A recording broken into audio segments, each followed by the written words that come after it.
Все лучшее детям. Благотворительный марафон в рамках акции «Наши дети» проходит под патронажем президента Беларуси.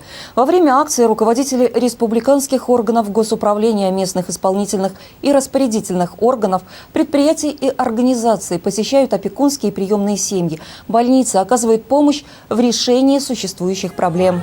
Почетные гости уверены, в Новый год должны сбываться все детские мечты.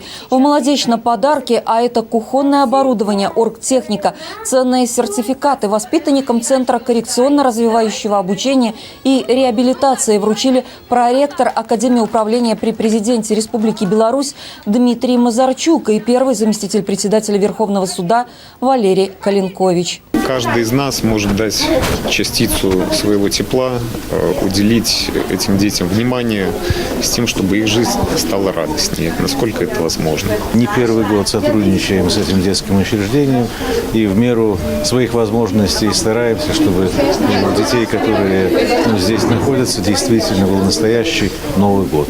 Республиканское общественное объединение «Белая Русь» и работники центра организовали новогоднее представление. На празднике царила теплая атмосфера. Дети искренне радовались подаркам и сюрпризам. Новогодняя благотворительная акция «Наши дети» продлится до 10 января 2018 года. Акция «Наши дети» проходит повсеместно по нашей стране. Она набирает все больше свой размах. Задача наших взрослых – не оставить без внимания ни одного ребенка. Мы посещаем детские сады, школы-интернаты, приюты. И сегодняшнее мероприятие, которое проходит в Центре коррекционного развития, это мероприятие уже традиционное.